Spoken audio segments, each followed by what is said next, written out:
Sya?" Suara bariton itu menggema di ruang pendengaran hingga memaksa untukku berpaling seketika.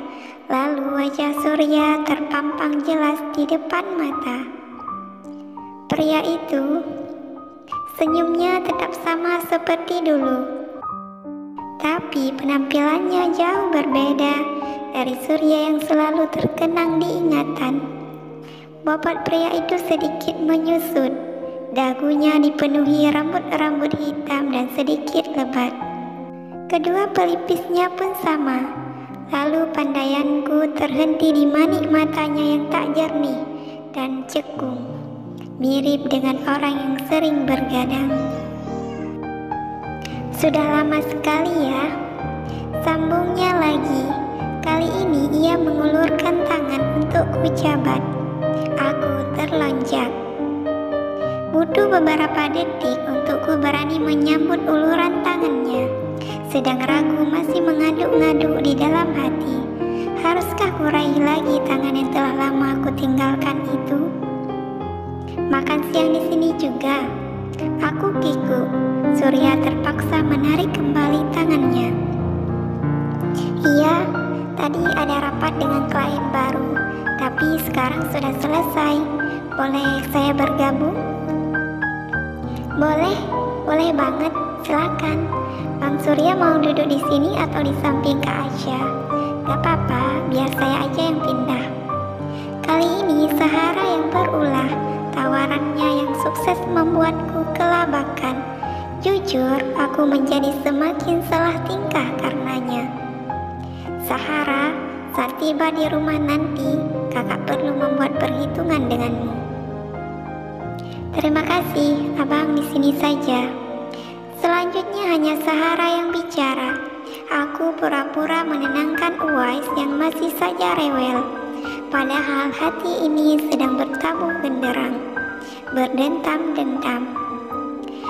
Kami sengaja memilih tempat lesehan yang berada paling sudut agar Uwais lebih leluasa.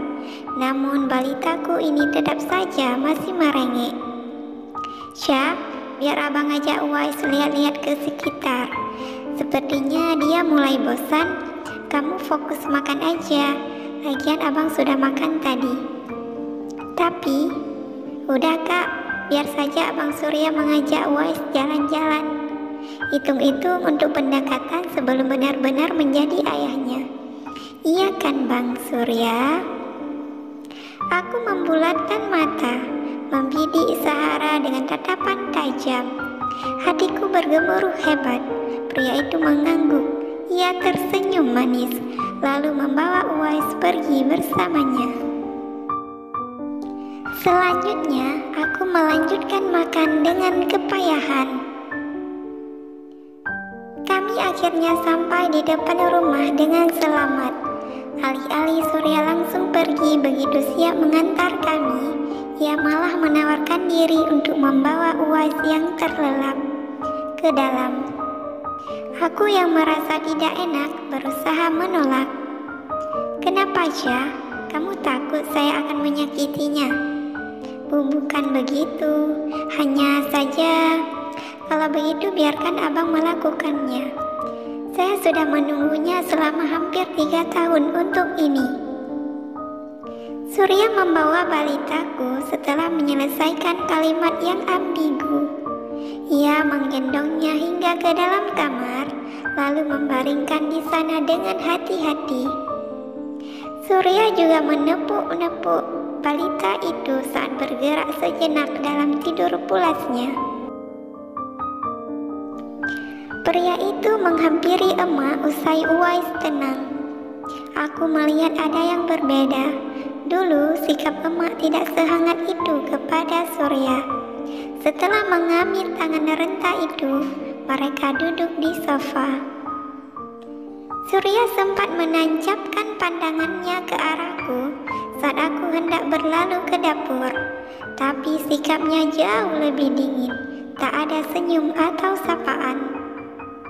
Ketika aku kembali sambil membawakan 2 cangkir teh beserta cemilan, pria itu sudah tidak ada lagi. Sebelum bertanya kepada emak, Suara deru mobilnya terdengar dari luar. Pak Surya sudah pergi? Emak mengangguk. Ia mempersilakanku untuk duduk di sampingnya. Urat wajahnya menyiratkan bahwa ada sesuatu yang hendak emak sampaikan. Aku menunggu dalam diam. Nak Surya meminta izin kepada emak untuk melamarmu, Syah. Ia akan menunggu jawabanmu sampai 3 hari ke depan. Silakan kamu berpikir. Jika kamu setuju, Nak Surya akan membawa kedua orang tuanya ke rumah kita untuk melakukan lamaran. Namun jika kamu masih menolak setelah 2 tahun lebih ia menunggu, Nak Surya bilang ia akan menyerah dan menerima siapapun yang dipilihkan oleh orang tuanya. Emak mengelus tanganku yang mulai berkeringat dingin. Di dalam sana, hati bergemuruh hebat hingga membuat tubuhku meremang. Selama ini aku memang pergi, tapi putik-putik harapan selalu saja berhasil tumbuh di dalam hati yang gersang. Sudah 3 hari semenjak bertemu kembali dengan Surya. Pria itu tak sekalipun menghubungi, tapi aku curiga ia sering bertukar kabar dengan emak. Pasalnya sudah 2 kali aku tak sengaja mendengar emak menyebutkan nama pria itu dari balik kamarnya. Malam keempat setelah pertemuanku dengan Surya, Uwai sibuk dengan mainan-mainannya. Aku memandangi gawai yang menampilkan nama kontak milik lelaki itu. Ingin sekali menghubunginya, tapi takut ia akan merasa terganggu, hingga ketukan pintu membuyarkan lamunanku.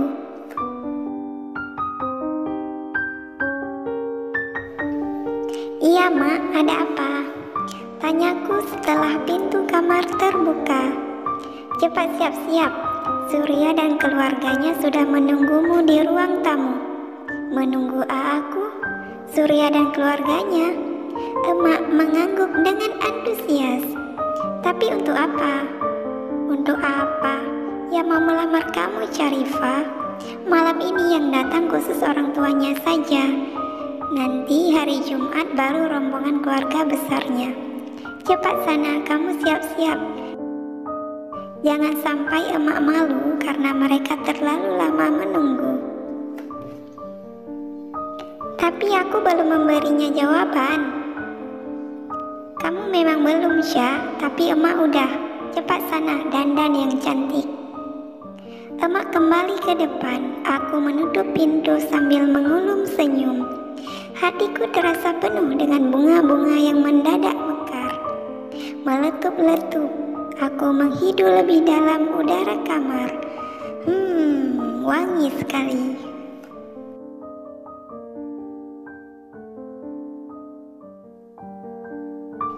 Gaun brokat putih tulang berpadu padan kain satin dan hijab berwarna senada menjadi bagian dari saksi berlangsungnya prosesi lamaran dari keluarga besar Surya. Sebenarnya gaun ini adalah rencananya Kak Sauda, Sahara, dan Naila. Ini ide mereka semuanya. Mereka juga yang menyiapkan untukku. Dan riasan-riasan yang menurutku tak penting itu, mereka juga biang keroknya. "Pokoknya kamu duduk manis aja dan tunggu siap. Biar kami bertiga yang melakukannya. Tenang, khusus hari ini harganya diskon 100%. Titah Naila tadi saat mereka bertiga menahanku di depan meja rias. Tak ada yang mewah, dekorasi ruangannya pun ala kadar saja. Naila mengiringku keluar dari kamar saat pihak keluarga calon mempelai pria meminta untuk melihat calon mempelai pengantin wanita.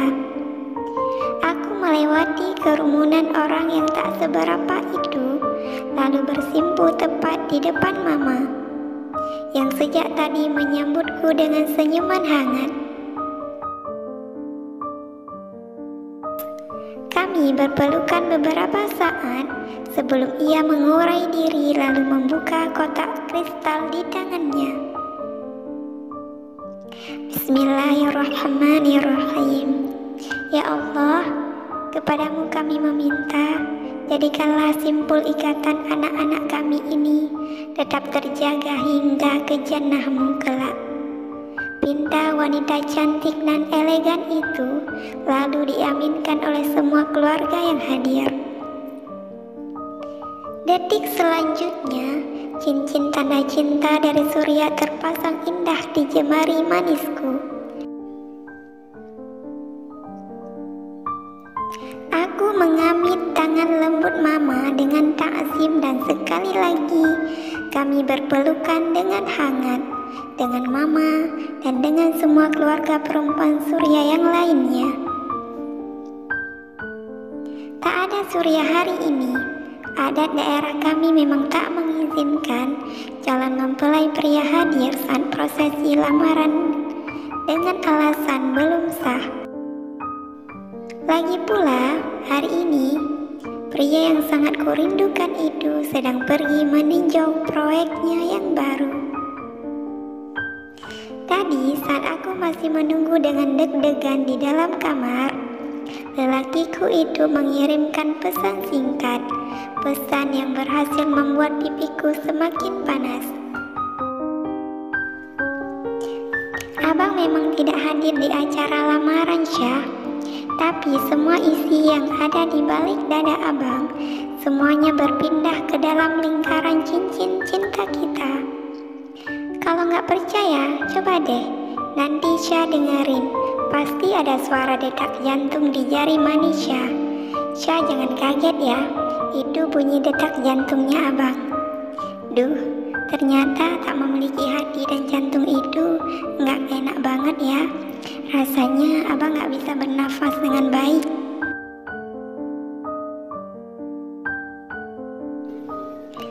Aku mencebik dengan senyum yang tertahan.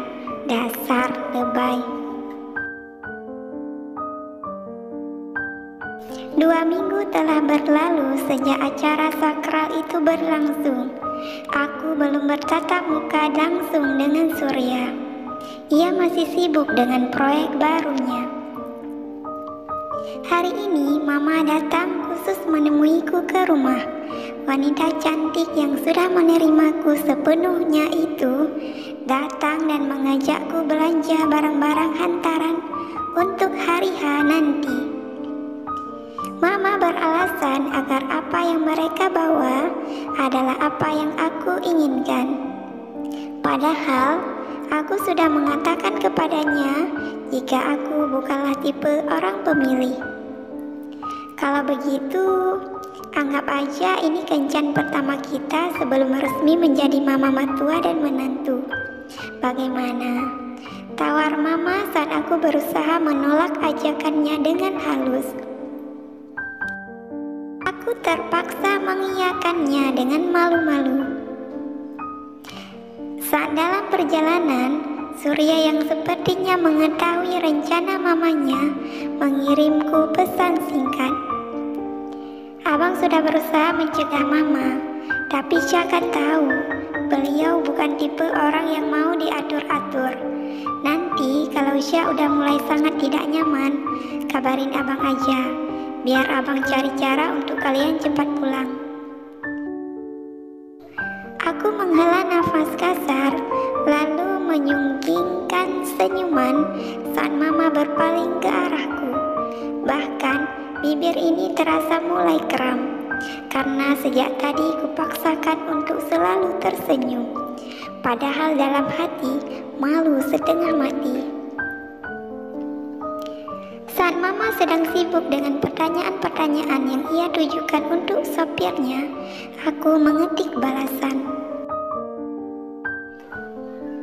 Doain aja, semoga nervous akut ini tidak sampai membuat saya pingsan di jalan. Sen. Seketika Surya mengetik balasan, lalu hahaha. Surya terbahak di dalam pesan singkatnya. Terima kasih sudah menontonnya hingga akhir. Sampai jumpa di episode selanjutnya.